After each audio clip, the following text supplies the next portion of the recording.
हम तो जी पहले तो दिहाड़ी मजदूरी कराया करते और लड़का पढ़ाई में भी खेला में भी ठीक चल रहा। फिर हमने सोची ये कामयाब हो जाएगा।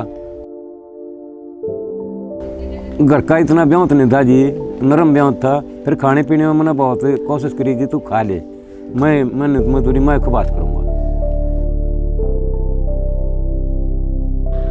मेरे गांव में ऐसे गरीब बच्चे आगे आए ना, तो जब उनके घर के सामने से मैं निकलता हूँ या जब मैं उनसे मिलता हूँ तो जितनी खुशी मेरे को होती है, जब मान के चलो ऐसे ऐसे घर दिखा सकता हूँ मैं आपको, उसमें संदीप भी उसी में शामिल है कि भाई उनके घर का गेट नहीं होता था और जब मैं उनके घर पे स्टील का गेट देखता हूँ ना तो सबसे ज़्यादा खुशी उसके माँ बाप को नहीं होती होगी, मुझे सबसे ज़्यादा खुशी होती है। तो संदीप के अंदर तकनीक बहुत ज़्यादा थी, वो मेहनत बहुत ज़्यादा करता था। ऐसा कई बार देखा हमने, वो जब सुबह शाम जो प्रैक्टिस होती है उस प्रैक्टिस के अलावा भी अपना तीसरा समय भी निकालता था और तकनीक करता रहता था। थाई प्रैक्टिस है, एंकल प्रैक्टिस है और वो पीठ की है। तो इस तरह से वो जो तकनीक थी ना वो उसके अंदर थाई की और एंकल की बहुत ज़बरदस्त तरीके से वो यहाँ ग्राउंड पर। तो हमने सोचा कि थाई और एंकल इससे बेहतर में हम नहीं समझ पा रहे थे कि इससे बेहतर भी कोई होगा। जब कबड्डी स्टार्ट करी, जब फैमिली की स्थिति थोड़ी ही डाउन थी और मैं भी पढ़ाई में थोड़ा कमज़ोर था, तो मैं पढ़ाई छोड़कर मैंने गेम पर फोकस किया।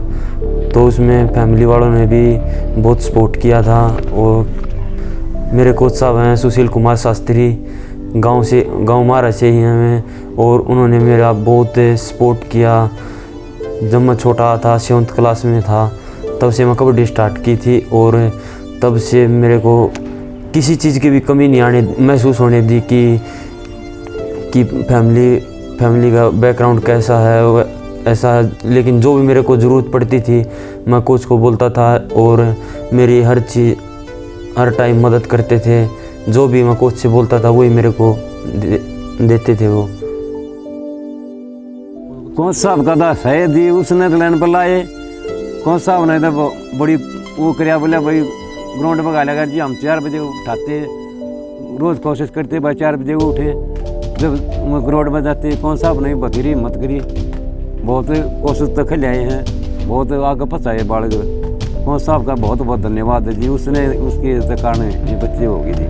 और मेरा गांव मारा गांव है, इस मारा गांव के अंदर जो ये शुरुआत हुई कबड्डी की, इसमें भी मुझे बहुत ज़्यादा खुशी होती है कि परमात्मा का धन्यवादी हूँ कि मेरे द्वारा हुआ ये काम और इतना आगे बढ़ गया। मेरे गांव से हर साल 5-6 बच्चे प्रो कबड्डी खेलते हैं, 2-4 बच्चे भर्ती हो जाते हैं। तो ये जो पौधा लग गया ना, मैं इस दुनिया में रहूं ना रहूं, लेकिन इस गांव में ये एक चलन स्टार्ट हो गया और ये मेरे द्वारा स्टार्ट हो गया। ये पौधे आप देख रहे हैं, ये जो पौधे थे हमने जब यहाँ स्टार्ट किया तो छोटे छोटे पौधे अपने हाथ से लगाए थे, आज ये वट वृक्ष हो रहे हैं। और इस गांव के अंदर कभी भी ये खेल स्टार्ट हो गया तो ये चलता ही रहेगा। तो संदीप सबसे बड़ा उदाहरण है उसमें कि वो परिवार, वो बच्चा इतना ऊपर आने लग रहा है और उससे अभी तो जितनी आशाएं थी उन आशाओं को धीरे धीरे आने लग रहा है। अब की बार मुझे विश्वास है कि वो इन सारी चीज़ों को आगे बढ़ाएगा और मेरे विश्वास पर खरा उतरेगा।